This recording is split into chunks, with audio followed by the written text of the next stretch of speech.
Bienvenue dans Créor Cadre. Sens-toi libre de venir chercher dans ce podcast des outils, des astuces, de l'énergie, de la motivation, ainsi que des déclencheurs d'action pour changer, dévier ou recentrer ta trajectoire.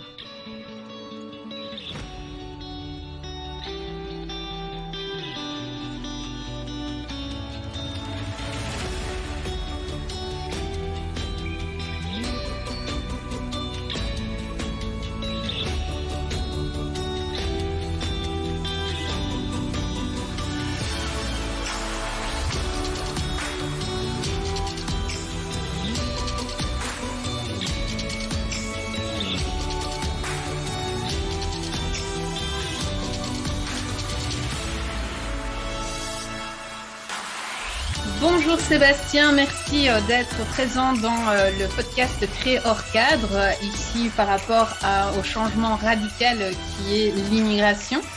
Alors tu as 44 ans et ça fait 2 ans et demi que tu es donc consultant réglementé en immigration canadienne, est-ce bien ça? C'est ça, c'est ça. Merci de m'accueillir.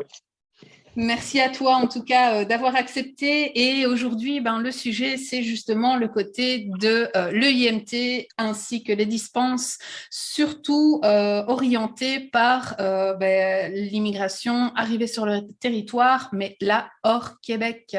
Alors qu'est-ce que tu peux nous dire déjà sur les opportunités d'être dispensé de l'EIMT succinctement, comment on peut être dispensé de l'EIMT? C'est ça. Alors, il faut savoir que une personne qui veut immigrer au Canada devra la plupart du temps, dans 90% des cas, obtenir ce qu'on appelle une EIMT, qui est une étude d'impact sur le marché du travail. Très grosso modo, c'est quand un employeur fait les démarches et arrive à démontrer qu'il a fait les démarches pour embaucher un résident permanent ou un Canadien, mais qu'il n'a pas trouvé de candidat. Donc, il demande… Pardon. Donc, je disais, l'EIMT, c'est ça. C'est en gros l'autorisation d'embaucher un étranger par un employeur. Maintenant, il existe une soixantaine de façons d'être dispensé de IMT.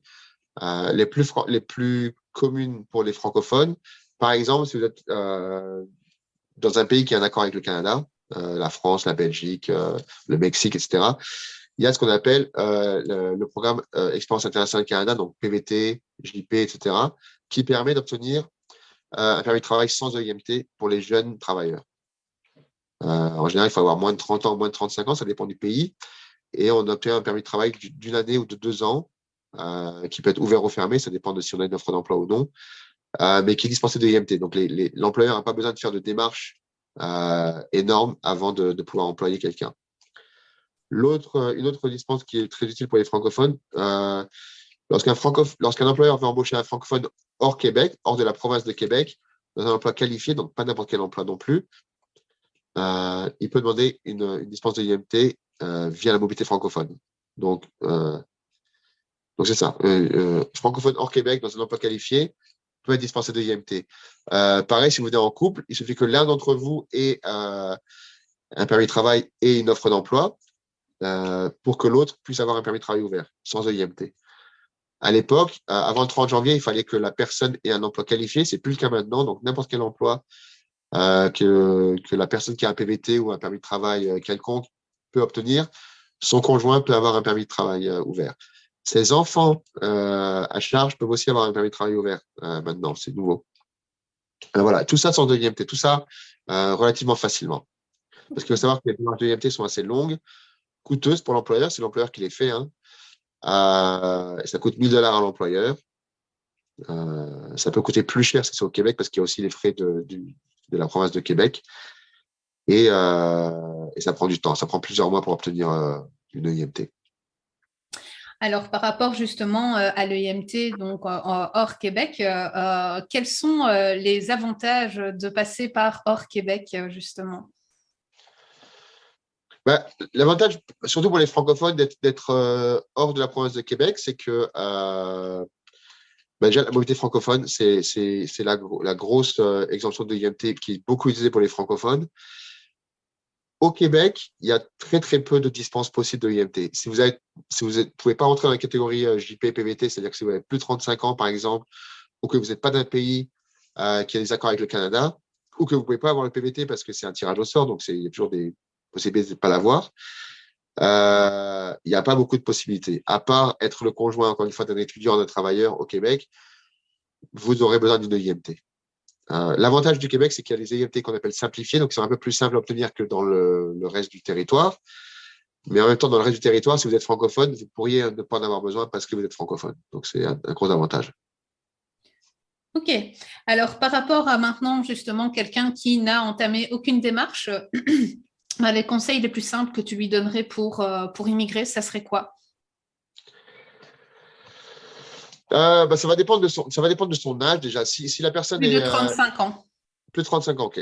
Parce que j'allais dire, je fais une petite parenthèse, quand on est jeune et qu'on est dans un pays qui peut participer à l'expérience internationale Canada, il faut le faire. Quoi qu'il arrive, il faut se mettre dans les bassins, ça ne coûte rien.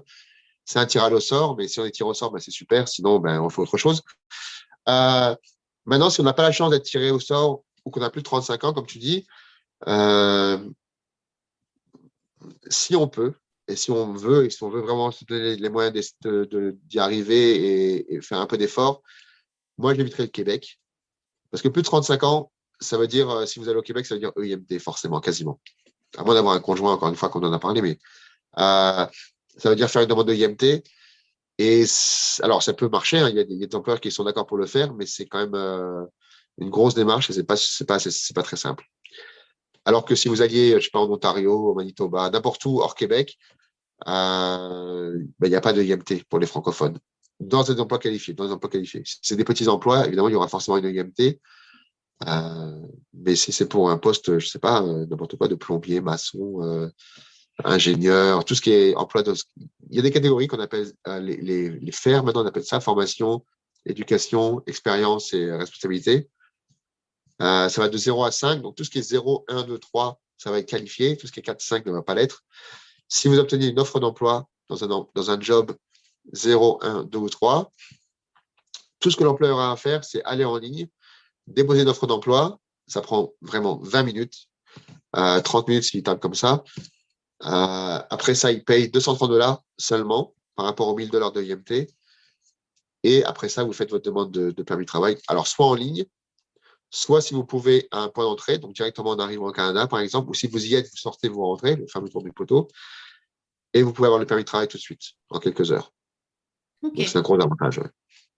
Alors, quand tu exprimes, parce que beaucoup entendent le tour du poteau, est-ce que tu peux nous en dire plus ici Oui, en 2 minutes? ouais, le tour du poteau, c'est l'action en fait de sortir du Canada et de rentrer quand on y est. Donc, en gros, quand on est au Canada et qu'on veut faire une demande de permis de travail ou activer un permis de travail parce qu'on a fait une demande en ligne, on peut sortir, je vais passer la frontière, donc arriver devant les États-Unis, dire au douanier flag pose, c'est-à-dire tour du poteau. Donc, le douanier américain va nous faire demi-tour directement. Donc, on ne rentre pas aux États-Unis, on fait demi-tour. Et du coup, on se retrouve à nouveau devant un douanier canadien. Et à ce moment-là, on lui dit, voilà, je voudrais faire une demande de permis de travail.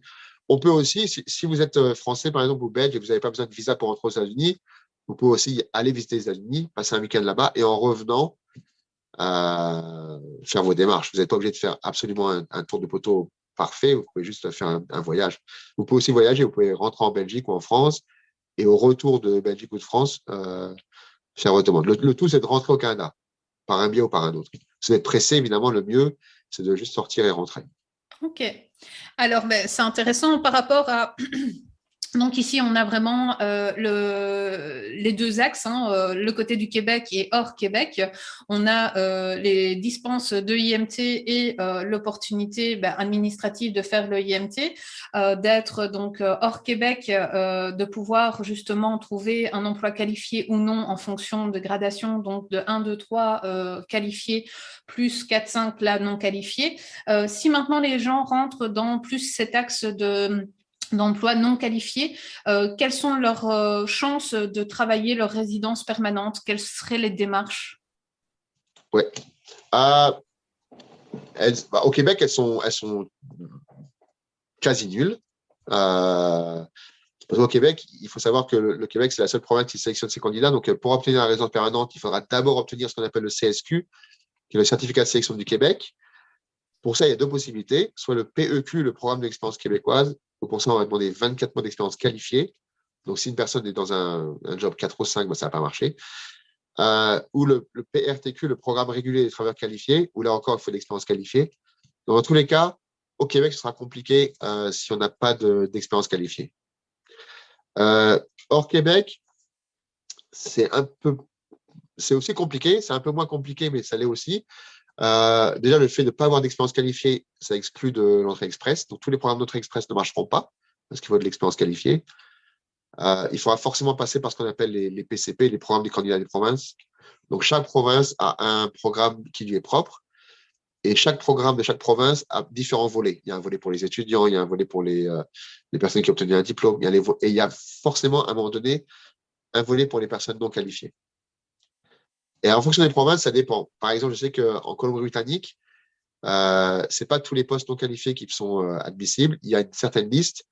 Et grosso modo, c'est beaucoup dans l'hospitalité, tout ce qui est serveur, barman, tout ça. Dans d'autres provinces, ça va être un peu plus simple.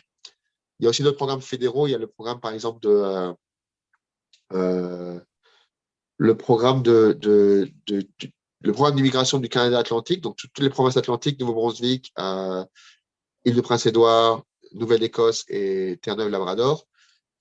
Si vous travaillez dans un emploi de catégorie 4, pas 5 par contre, mais 4, pour un employeur qualifié, pour un employeur désigné par le programme, vous pouvez obtenir une résidence permanente aussi. Donc, il y a des possibilités, mais c'est plutôt des possibilités, disons, régionales un peu. Ok, donc ici maintenant, énormément de personnes expriment à chaque fois le point off de la langue. Les francophones veulent et continuent à parler français, mais ne veulent pas parler anglais spécifiquement. Quelles seraient les régions qui seraient le plus propices hors Québec pour pouvoir y arriver justement? Ouais. Il faut savoir que la barrière de la langue, évidemment, elle existe. Il y a de l'anglais, etc. Mais elle n'est pas si haute que ça. Il faut savoir que le français, même s'il est ultra minoritaire dans le reste du Canada par rapport au Québec, ça reste la langue officielle du Canada. Donc, tous les articles que vous allez acheter n'importe où, même à Toronto, qui est une des villes les plus anglophones du Canada, si vous allez faire vos courses, il y aura forcément de chaque côté la version française et la version anglaise de chaque produit, parce que c'est la langue officielle. Moi, je m'occupais des Français qui arrivaient à Vancouver avant, qui est peut-être la ville la plus anglophone du Canada. Beaucoup de Français qui venaient, qui ne parlaient pas du tout la langue et qui s'en sont très bien sortis parce que le fait d'être en immersion, ça va très, très vite, vraiment. Alors, ça dépend de comment vous arrivez. Si vous arrivez avec un PVT, par exemple, vous avez le temps, entre guillemets, de vous adapter. Vous pouvez vous permettre de faire des petits boulots pour apprendre la langue, justement. Beaucoup de Français font ça et après, ils décrochent un meilleur boulot. Ce sera peut-être plus dur, évidemment, pour venir avec une mobilité francophone, où là, on vous demande déjà un emploi qualifié. Donc, vous êtes censé parler un tout petit peu anglais. Mais ce n'est pas obligé d'avoir un très, très bon niveau, réellement. Ça va venir après, ça vient très vite. Sinon, il y a des provinces comme genre le Nouveau-Brunswick, qui est la seule province bilingue du Canada. Après, tous les trois territoires, donc Yukon, Nord-West Territory et Nunavut sont aussi francophones, mais c'est très peu peuplé. Le Nouveau-Brunswick offre pas mal de possibilités parce que, c'est une province atlantique, on en a parlé tout à l'heure, donc ça permet de passer par le programme du Canada Atlantique. C'est la seule province bilingue, encore une fois, donc il y a beaucoup de francophones là-bas. C'est l'ancienne Acadie, en fait, c'est une partie de l'Acadie. Donc il y a beaucoup d'emplois en français. Et c'est une province qu'on appelle accueillante. Donc ça veut dire que son programme provincial, dont on a parlé tout à l'heure, les programmes provinciaux, il est très accueillant pour les personnes qui ont travaillé dans la province. Grosso modo, si vous travaillez 1 an au Nouveau-Brunswick dans un emploi qualifié, avec la mobilité francophone, par exemple, c'est pratiquement sûr que la résidence permanente devrait bien se passer, quoi. Après ça, il y a aussi des poches de francophonie un peu partout dans des endroits anglophones. Par exemple, Ottawa, qui est à 10 minutes d'ici, c'est officiellement en Ontario, donc c'est en Ontario, mais c'est tellement collé au Québec et c'est la capitale nationale, donc tout le monde, en tout cas 90% des gens à Ottawa parlent français. Ok. Donc ici, vraiment, le point hyper intéressant pour les futurs immigrants qui ont, on va dire, la peur de la langue pourraient atterrir à Ottawa sans problème pour pouvoir justement être, on va dire, le départ de de leur expérience et ensuite d'évoluer en fonction de leurs besoins là où ils auront envie d'aller. Est-ce que justement par rapport à toi, ton expérience, parce que bon, oui, on parle le côté de l'information et tout ça, ton expérience à toi, qu'est-ce que tu as ressenti par rapport à ce changement de France hors Québec, parce que toi, tu es arrivé à Vancouver, hein, c'est bien ça. C'est ça. Qu'est-ce que tu peux nous en dire de ton expérience au niveau de tes ressentis, de tes émotions, ainsi que de ce concret que tu as vécu professionnellement? Oui, moi je suis arrivé en 2010, donc ça fait un peu plus de 13 ans que je suis ici. J'ai passé 10 ans à Vancouver. Effectivement, culturellement, c'était complètement différent, mais j'avais vécu un peu aux États-Unis, donc je connaissais un petit peu la culture. Et puis, c'est quelque chose que, sans y avoir été forcément, on connaît. On voit les films, on connaît un peu tout ça. C'est la culture américaine, quoi qu'il arrive. Moi, j'ai beaucoup aimé Vancouver. C'est très nature, très sauvage. Malheureusement, c'est une ville très, très chère. On l'a vite remarqué. Euh, une fois qu'on a commencé à avoir des enfants, on a déménagé au Québec, où là, c'est vraiment plus. Ça reste la culture américaine, mais comme il y a beaucoup de francophonie, les gens essaient quand même de préserver ça, beaucoup ici. Euh, Après, nous, on vit à Gatineau, donc c'est quand même. Et dans le quartier anglophone, donc c'est encore très, très, entre guillemets, américain, parce que c'est très proche d'Ottawa. Ce qui n'est pas forcément le cas de Montréal, par exemple, ou même Québec. Québec qui est quand même beaucoup plus francophone qu'ici, beaucoup plus ancré dans la francophonie. Montréal, c'est une ville un peu spéciale dans le sens où c'est très cosmopolitain, très multiculturel, parce qu'il y a une grosse université, ça brasse beaucoup, beaucoup de gens de cultures différentes, donc c'est aussi très intéressant. Québec, c'est un peu moins. Québec, c'est beaucoup plus, ouais, vraiment francophone, quoi. Euh, mais ouais, je sais pas quoi dire de plus, mais Si tu c'est- dois, si tu dois refaire le parcours, est-ce que tu referais le parcours de Vancouver ou tu apprécierais travailler un autre lieu de départ au niveau du permis de travail fermé que tu as fait? euh, bah, sachant tout ce que je sais, évidemment, j'éviterai le Québec, encore une fois, parce que ce serait sûrement plus facile pour moi au niveau des démarches.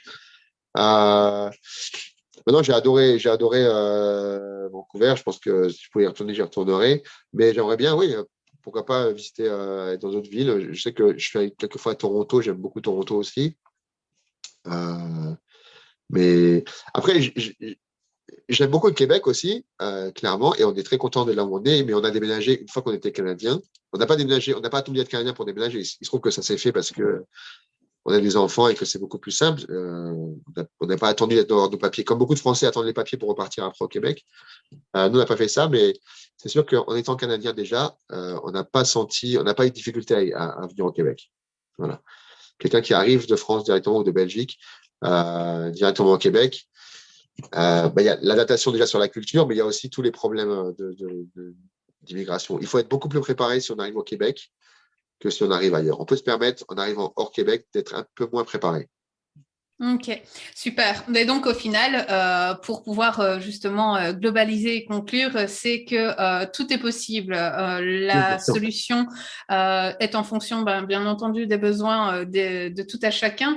Mais ce qui est important, c'est de prendre conscience qu'on peut aussi se donner une facilité et en même temps d'être dans une zone d'effort par rapport à la langue, par rapport au côté culturel, parce que oui, on veut se diriger à chaque fois au Québec parce que on parle français, parce que la culture se rapproche plus de ce côté européen, à savoir la ville Québec. C'est clair que elle ressort comment dire, une grande plus-value de ce côté européen, mais que encore une fois, justement, le fait d'immigrer, c'est aussi de pouvoir s'adapter à une autre culture, à une autre langue, mais que justement, même en parlant français, rien que français, on peut tout simplement évoluer.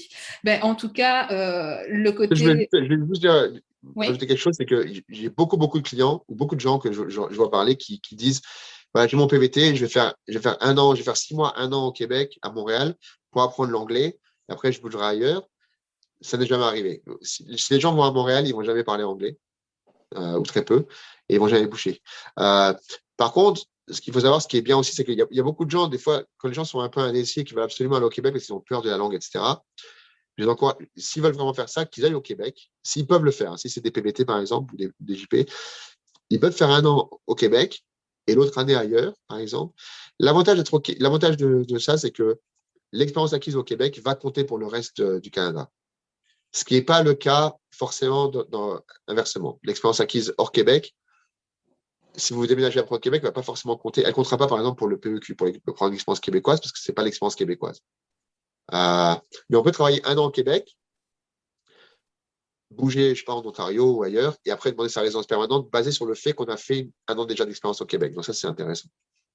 Ok, donc par rapport à ça, l'expérience ici hors Québec pourrait être un inconvénient ou un avantage par rapport à la résidence permanente?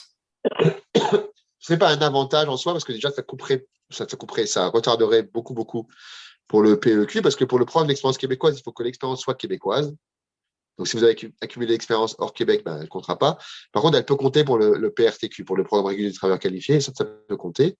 Donc, il faut voir. Ça dépend vraiment des profils.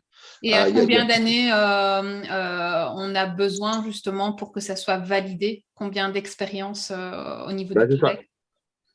Pour le PEQ, pour le programme d'expérience québécoise, il faut 2 ans d'expérience au Québec, qualifié en plus, donc 0, 1, 2, 3. Pour le PRTQ, il ne faut pas forcément d'expérience au Québec. Il y a beaucoup de gens qui le demandent sans avoir même mis les pieds au Canada. Il y a beaucoup de gens qui obtiennent leur RP comme ça aussi.